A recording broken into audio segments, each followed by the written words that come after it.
Hello, welcome everyone. My name is Alina Bishop and this is Mentally Strong Mums. So, this episode, we're going to be talking about navigating financial pressures during the festive season. And I think with a lot of us, if we haven't won the lotto, it can be really, really difficult to kind of stay ahead with everything. So, especially with cost of living, we're trying to make your kids happy, either with going on holidays, even realizing that the little people that I love in my life to try and get them little gifts as well. So realizing that the holiday season can be one of the most expensive times of the year. And for many mums, the financial pressures can be relentless, especially if we're the ones who are doing all the finances. We know everything that's coming in, everything that's going out. And sometimes, if either that I'm neurodiverse myself or I've never been taught about financial literacy, sometimes it feels like next thing you know, I've accidentally overspent and I've put too much on afterpay and all my lay-bys are due and I'm not getting paid for another. Do you know what I mean? From buying gifts, preparing festive meals, to then even attending events and traveling to visit our loved ones. All of these costs quickly add up. And for mums, managing household budgets this time of year can also bring added stress, as well as the fear of overspending. And this is a little side thing as well. Potentially, those mums who I'm talking to who are in so this is going to be triggering because I'm going to be talking about coercive control. So if this is too much, I either need you to press pause and fast forward or come back, maybe just skip this episode. Okay. So for those mums who potentially don't have any power within the relationship, who might be a stay-at-home mum, who are disenfranchised, who don't have access to the money, and even if your partner puts you on a budget, sometimes understanding if you don't have access to these finances or you're put on what do they call that? If you're put on a little budget each week, you don't have any kind of freedom.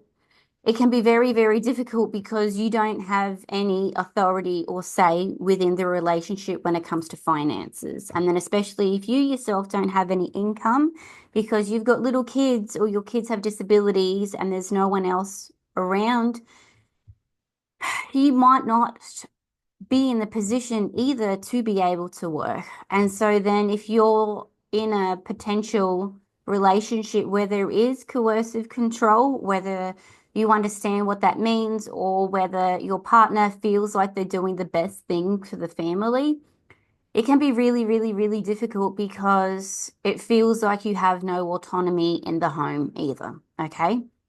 So I always need to kind of mention that because it's a lot more common than what we think of. Okay.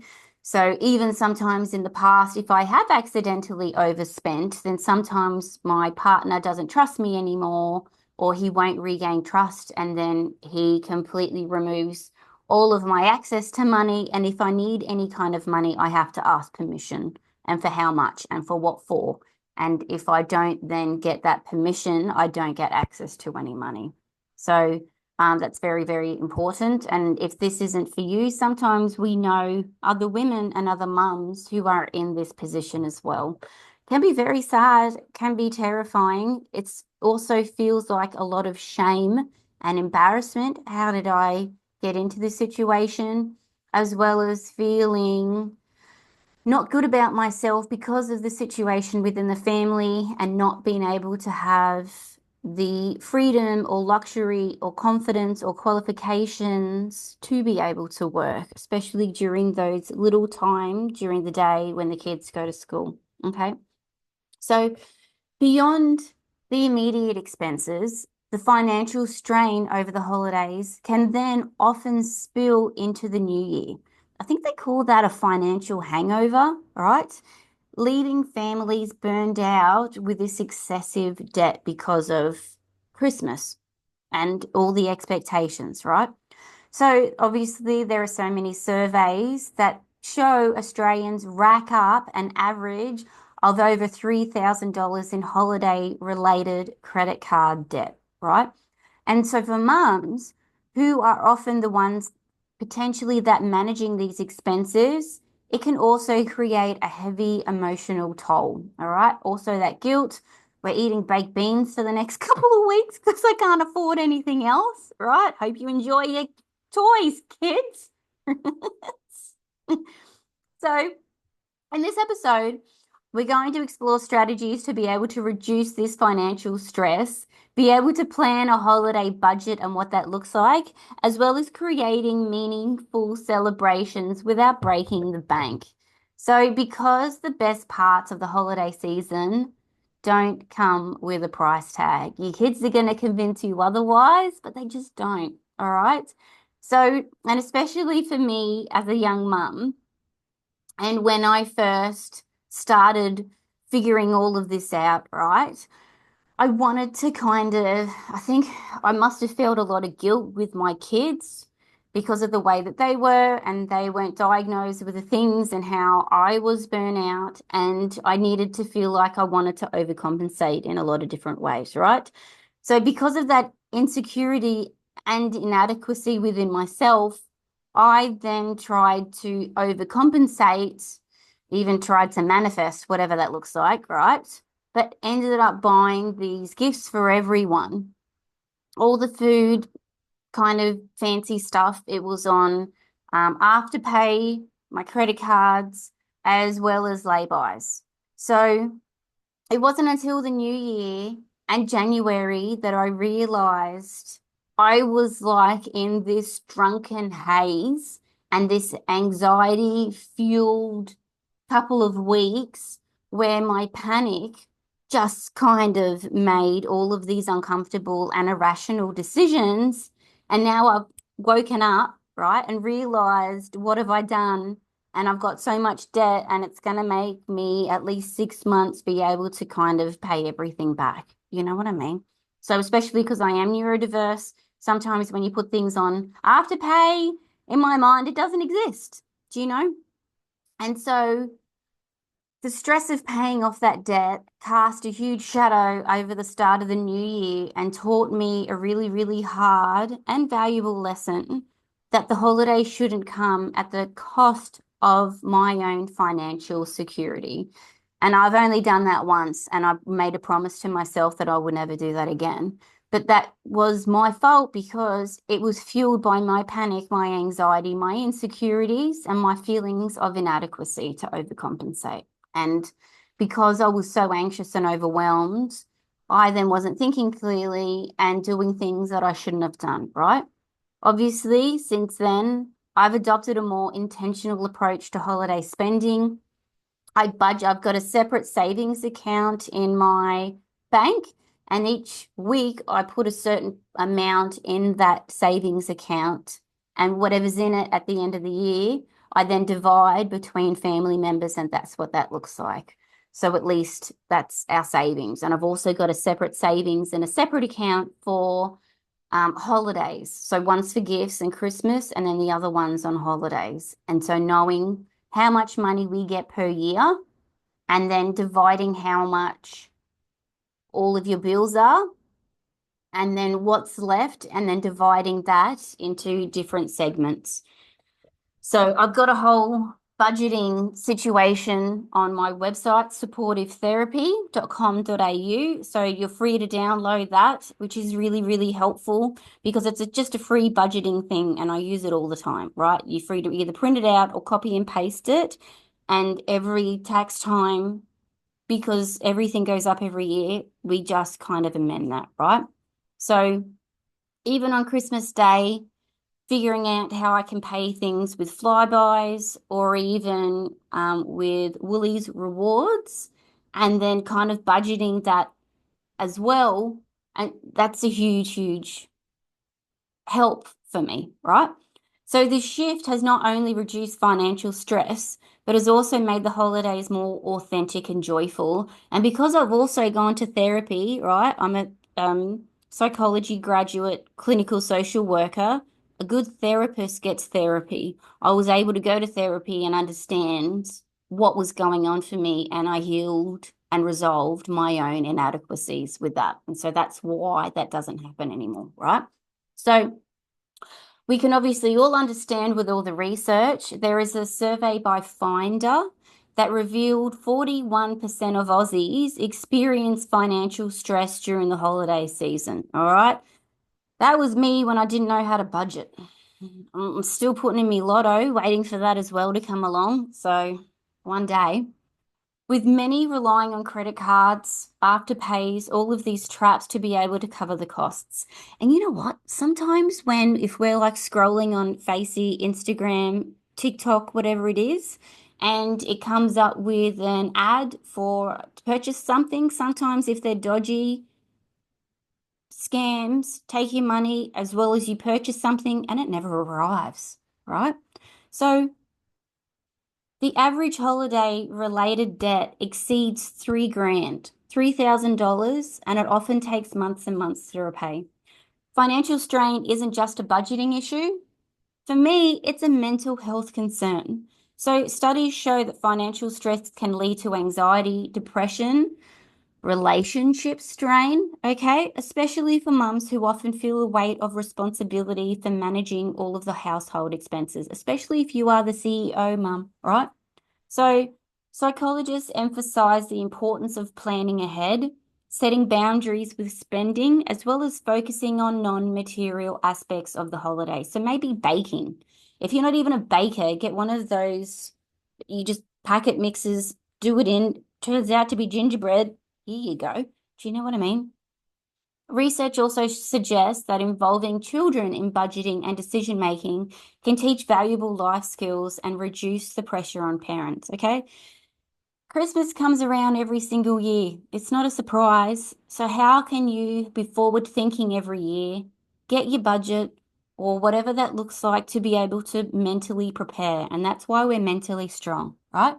So, we need some actionable strategies, not to mention the ones that I've already had. So, if you haven't had that this year and you're having a financial hangover, and you're listening to this, either save this episode for when you're mentally able to, right? And then we can go through and help. Go onto my website, supportivetherapy.com.au, and download the free budget, okay?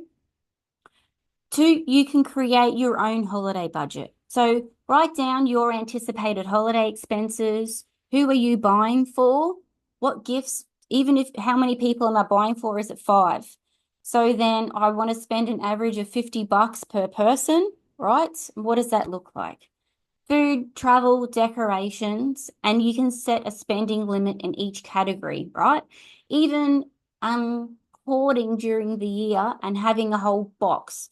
Because you know what I do as well sometimes? Sometimes the good thing about this podcast is my family and friends don't listen to it, right? So I can keep on being anonymous. And sometimes I've got a regifting box. So during the year, if my kids have a birthday or I get presents and we get too many gifts or the kids don't like it, I then get those gifts and put it in the regifting box so that I'm able to regift them during the year. All right. But if you have given me a present, I really appreciate it and thank you so much. Okay. So for all of this budgeting, allocate maybe 200 for gifts, 100 for meals, $50 for decorations, right? And then if you do that budget, how well can you stick to that budget and then give yourself some kind of reward afterwards, right? If you can have a clear budget that helps you prioritize spending and reduces the likelihood of financial surprises, no one likes a hangover, okay? 3, meaningful gifts as well as DIY. All right. Play school. When you watch Play School, everything is really cheap and easy to make with just everyday household items. Watch Play School. Go different crafting, get your craft on, whatever that looks like, so you don't go out and buy everything so it's fancy and matching. No, blame it on the kids. Say that you actually like your kids and you like all the stuff that they bring home, right? So, how can you have little handmade, personalized gifts that show thoughtfulness that don't have that high price tag, right? So you could even do photo albums, baking, heartful letters, handmade cards. Potted plants are really good too with little succulents, even if you started doing that throughout the year, whatever that looks like, right? So there's actually so much research that shows that people value the sentiment behind gifts more than the monetary value because people spend their time to do it for you because they thought of you, right? So, number four, how can we plan affordable family activities, right? Experience rather than expensive outings or gifts. So maybe a movie night at home or free holiday events that are on, okay? Even a staycation in your own city somewhere, going camping, all of that kind of stuff, right? Even a family picnic. So at least you're still going out. If you can't afford or everything's booked out and you can't leave, even if you have to work over the season, how can I do things that we wouldn't normally do during the year to feel like we're still celebrating and having a little bit of a holiday, right? So shared experience can create lasting memories without the financial burden. And remember, your kids only want you. They're going to be leaving soon. So just make the most of them while you can. And for you just to be chill as well with them, right? So with all of this, if you have some really amazing cost-saving holiday tips that I haven't spoken about, please either contact me, put it on my social, share it with other mums. And I think it'd be amazing because we can all then come together as a collaborative approach to be mentally strong mums. And how can we exchange ideas? Even if I do some kind of package and kit, what does this look like? And bring it all together, right? So, mums, the best parts of the holiday season aren't about how much you spend. They're about the connections that you make and the memories you create with the people that you love and the people that love you, okay? By being intentional with your spending, setting a budget, as well as embracing meaningful traditions, you can enjoy the holidays without financial regret or a financial holiday, all right? Especially when you buy your kids a present and it gets broken 4 hours later. I know what that's like. So, your value as a mum is not defined by the gifts you give or the meals that you serve. You are valued by the nurturing love and care that you bring your family. So I think that's the most important thing for you to focus on. Because you know yourself, all you ever wanted from your mum was nurturing and love and acceptance. So how can we then give this to our kids? All right. Thank you for listening to me. Have a happy, relaxed holiday season. You need anything, let me know. But mums, I believe in you. Thank you. Bye.